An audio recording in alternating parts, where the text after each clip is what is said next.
السلام علیکم ورحمۃ اللہ وبرکاتہ۔ بسم اللہ الرحمن الرحیم۔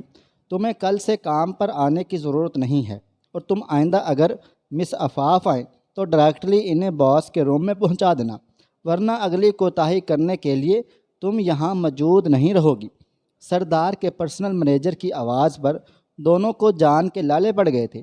آپ چلیں، مس باس چاہتے ہیں کہ اگلی دفعہ آپ جب بھی ہیں تو ڈائریکٹلی لفٹ سے 15 فلور پر باس کے کمرے میں آ جایا کریے گا۔ آپ پر کوئی پابندی نہیں، مینیجر نے عفاف کو وہاں لے جاتے کہا، جبکہ اس کی بات پر عفاف کا دل دھک دھک کرنے لگا تھا۔ کیا سردار کے نزدیک وہ اتنی اہمیت کی حامل تھی کہ جہاں کسی لڑکی کی پہنچ نہیں تھی وہ اسے سب سے اوپر درجہ دے رہا تھا؟ جیسے ہی وہ اس کے روم میں پہنچی، سردار نے اسے پیچھے سے باہوں میں بھرا تھا۔ مجھے مس کیا؟ سر یہ آپ کیا کر رہے ہیں؟ عفاف نے اسے آفس میں ہی یوں بہکتے دیکھ کر پیچھے کرنا چاہا۔ Don't be so formal. کیا تم میری بیوی نہیں؟ میں جب چاہے تمہارے پاس آ سکتا ہوں۔ لیٹر تھنگ، مجھے تمہاری اجازت کی ضرورت نہیں۔ سردار نے پیچھے ہٹتے اس پر واضح کرتے اپنی کرسی پر بیٹھتے کہا تو وہ تھوک نکل کر رہ گئی۔ اب بتاؤ کیا کام ہے، کیونکہ مجھے معلوم ہے کام نہ ہوتا تو تم کبھی میری شکل نہ دیکھتی۔ اس نے شریر لہجے میں طنز کیا تو وہ خواہ مخواہ شرمندہ ہو گئی۔ سر، وہ مجھے کہنا تھا کہ فائنانس ڈپارٹمنٹ سے بجٹ ڈسکس کرنا ہے، اس کے لیے مجھے کیا کرنا ہوگا؟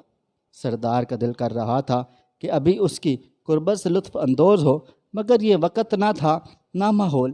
یہ لڑکی دن بدن اس کے اعصابوں پر سوار ہوتی جا رہی تھی اور وہ کچھ بھی کر نہ پا رہا تھا۔ اس نے گلا کھنگارا اور اپنا بینک کارڈ اس کی طرف کھسکایا۔ اسے اپنے پاس رکھو اور فائنانس ڈپارٹمنٹ میں جا کر دکھا دینا، وہ اس میں سے سب بجٹ پورا کر لیں گے۔ مگر سر، یہ تو آپ کا بلیک کارڈ ہے، آپ مجھے کیسے دے سکتے ہیں؟ اس کے بات پر وہ سر نیچے کیے مسکرا دیا۔ اور تم میری بیوی ہو جس کی ذمہ داری پوری کرنا میرا فرض ہے، اس لیے اسے رکھو اور جو کچھ بھی چاہیے ہو اس سے لے لینا۔ میں نہیں چاہتا میری بیوی کسی بھی چیز کے لیے ترسے۔ سردار نے اس کے ہاتھ میں کارڈ دیتے کہا تو عفاف کا دل نرم پڑنے لگا۔ اس نے تو کبھی سوچا بھی نہ تھا کہ کوئی شخص ایسا بھی ہوگا جو اسے اپنی ذمہ داری سمجھے گا۔ کتنی بڑی بات کر دی تھی سردار نے۔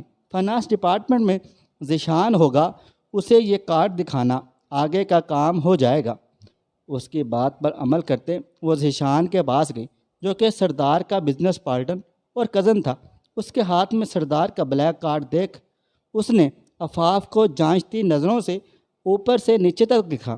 تمہارے پاس سردار کا کارڈ کہاں سے آیا؟ اس نے شدید حیرت کے زیر اثر پوچھا۔ انہوں نے خود مجھے دیا ہے اور کہا ہے کہ آپ میرا کام کر دیں گے، اس نے معصومیت سے کہا۔ ضرور یہ لڑکی سردار کی زندگی میں کوئی خاص مقام رکھتی ہے، تبھی سردار نے اس پر یہ عنایت کی جس سے آج تک کوئی مستفید نہیں ہوا۔ جو کبھی نہ ہوا وہ اب ہو رہا تھا۔ تو کیا یہ لڑکی بھی سردار کے پیسوں کے پیچھے ہے؟ اس نے دل میں سوچا تو یہ سوچ کر ہی اس کے دل میں ابال اٹھ گیا۔ آپ اندر جائیں، میری سیکرٹری آپ کو انسٹرکشنز دے دیں گی۔ اس کو وہاں بھیج کر وہ سردار کے آفس گیا۔ سنا ہے کہ ہوائیں رخ بدل رہی ہیں، ذیشان نے اندر آتے ہی کہا تو سردار نے اسے ناسمجھی سے دیکھنے لگا۔ یہاں کیسے آنا ہوا؟ اس نے ذیشان کی بات کو سرے سے نظر انداز کرتے کہا۔ سب چھوڑو، مجھے یہ بتاؤ تمہارا اس لڑکی سے کیا رشتہ ہے؟ جہاں لڑکیاں تمہارے ساتھ ایک رات گزارتی ہیں وہاں وہ لڑکی 1.5 ماہ سے تمہارے ساتھ ہے، اور اب تک تم اس سے بور بھی نہیں ہوئے ہو۔ یہ کہانی تو سنہری لفظوں میں لکھی جانی چاہیے، اس نے سردار پر طنز کرتے ہوئے کہا۔ ذیشان سردار کا بہت اچھا دوست تھا، تبھی یہ بات وہ انتہائی تحمل کے ساتھ سن رہا تھا، ورنہ پتہ نہیں اگلے بندے کا وہ کیا حال کر دیتا۔ تمہیں اس سے کوئی فرق نہیں پڑنا چاہیے، اب تم یہاں سے جا سکتے ہو۔ سردار نے سیدھے لفظوں میں اسے باہر جانے کا کہا۔ مجھے تم سے کہنا تھا، ایک رات کے لیے مجھے وہ لڑکی چاہیے، میں بھی تو دیکھوں اس میں ایسی کیا خاص بات ہے جو سردار گروپ آف انڈسٹریز کا بلینئر مالک ہے اس لڑکی پر فدا ہو گیا۔ ذیشان نے دلچسپی سے کہا، تو سردار نے دانت پر دانت جمائے کہا، ایسی کوئی بات نہیں، وہ لڑکی بھی پچھلی تمام لڑکیوں کی طرح ہی ہے، اس میں ایسی کوئی خاص بات نہیں ہے۔ اس نے اپنی ٹائی ڈھیلی کرتے کہا، تو پھر دے دو نا اسے مجھے ایک رات کے لیے۔ وہ اپنی بات پر اڑا رہا، نہیں میں نہیں دے سکتا، کیونکہ تم اچھی طرح جانتے ہو سردار اپنی چیز پر کسی پر چھائی پسند نہیں کرتا، اور وہ تو ایک جیتا جاگتا وجود ہے۔ سردار نے بلا تکلف صاف انکار کر دیا تھا، تو بات تو وہی ہے نا، تم اسے کسی کے ساتھ بانٹنا نہیں چاہتے۔ بات ٹال دینے سے حقیقت نہیں بدلے گی۔ سردار، تم نے اس لڑکی کو اپنا بینک کارڈ دیا جو آج تک تم نے اپنے منگیتر ماریہ کو بھی نہیں دیا تھا۔ کس کو پاگل بنا رہے ہو سردار؟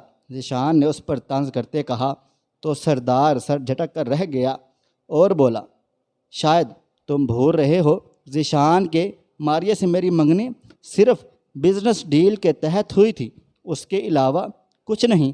اس کو تم اس معاملے میں مت ہی گھسیٹو تو اچھا ہوگا۔ اس میں سرد لہجے میں کہا تھا، جیسے آگے کوئی اور بات نہ سننا چاہتا ہو۔ سردار، تو مطلب تم اس کے بارے میں اور کوئی بات نہیں کرنا چاہتے؟ میں بھی نہیں کروں گا، لیکن بس چند دن میں ہی میں تم پر ثابت کر دوں گا تم اس لڑکی کے لیے کتنے پوسیسو ہو، اور تم دیکھتے رہ جاؤ گے۔ ویسے آپس کی بات ہے، میں ابھی عفاف کے ساتھ ڈنر پر جا رہا ہوں، سوچا تمہیں بتاتا چلوں۔ اس نے دانتوں تلے لب دباتے شرارت سے ایک آنکھ میچتے کہا، کیوں سردار، تم مائنڈ تو نہیں کرو گے نا؟ اس نے سردار کو چڑھاتے ہوئے کہا اور باہر نکل گیا۔ اس کا یوں جلن سے سرخ پڑتا چہرہ دیکھ کر ذیشان کو زندگی میں پہلی دفعہ مزہ آ گیا تھا، کیونکہ اس نے آج تک سردار کو پہلے اس حالت میں نہیں دیکھا تھا، اور اب تو ایک بہت بڑی کمزوری اس کے ہاتھ لگ چکی تھی جس سے وہ مستقبل میں فائدہ اٹھانے والا تھا۔ عفاف صبح سے آفس میں کام کر رہی تھی۔ جب وہ تھوڑی دیر کے لیے آرام کرنے بیٹھی تو ذیشان اس کے کیبن میں داخل ہو گیا۔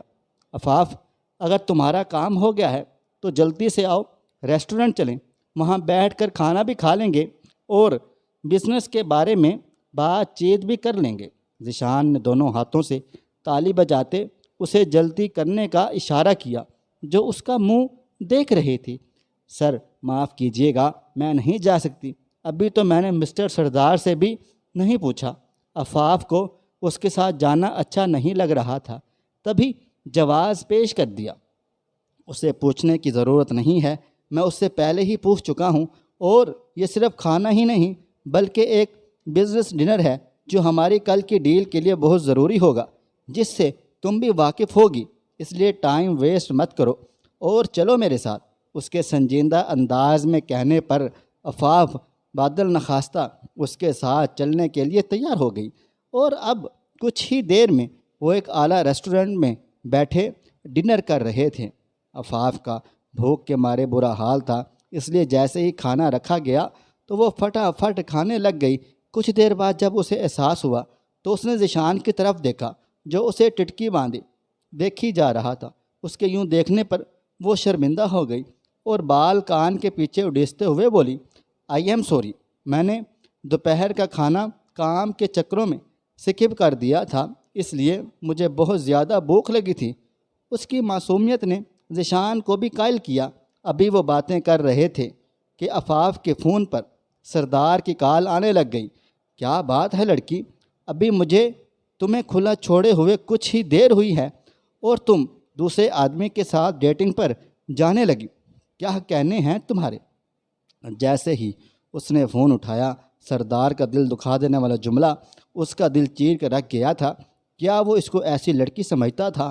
نہیں، یہ سچ نہیں ہے، میں ذیشان سر کے ساتھ صرف بزنس کے لیے آئی تھی، میرا آپ یقین کریں۔